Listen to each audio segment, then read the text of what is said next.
Bandeko mbote na bino tozali na sango ya mawa mwana mwasi oyo bozali komona na image oyo kombo na ye Samantha Kani. Samantha Kani azali moko ya bana na biso ya Congo avandaka na commune ya Bandal.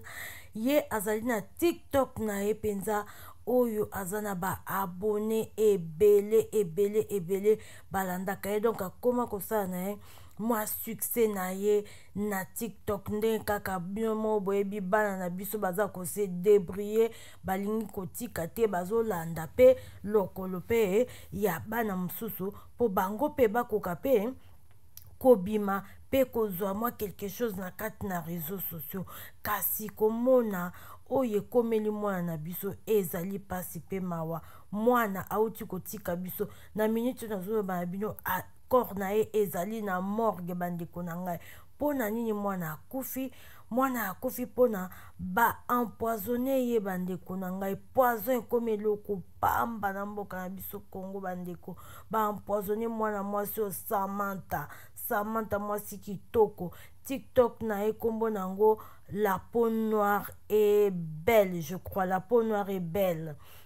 Donc ce boluki na TikTok na bino mo bokomona na video oyo asalaki oyo akomi na likolo na kotika bino boyoka maloba oyo bandai koyoka koloba na kati na video oyo.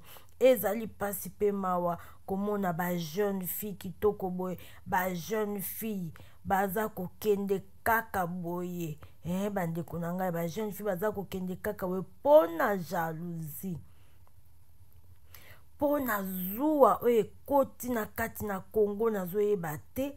Mitema mabe yango ya boye euti wapi epai ya bana Congo bandeko na ngai, bino boyebisa ngai botia na bacommentaire na bino mitema mabe oyo euti wapi. Bakomi koboma baninga likambo moke kaka batie poison, likambo moke kaka batie poison, likambo moke kaka yango bato bakovivre lisusu na Congo te. Ekomi na kobanga moyen ya kokende Congo wana eza lisusu te bandeko na ngai.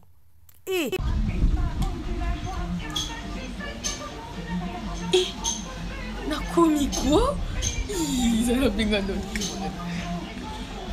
Yana komi. Oh, amoni Jacob. Oh, Abraham est bon Abraham. Bon, le qu'il a pour chambre pour la là. T'es notre monier sous non, on dirait à des personnes. Non, ça aussi non, sa vidéo sur le bandeau dia. Nakomi, yana ndime que la bokota. Qui? Il y a pour ça que tu es sur la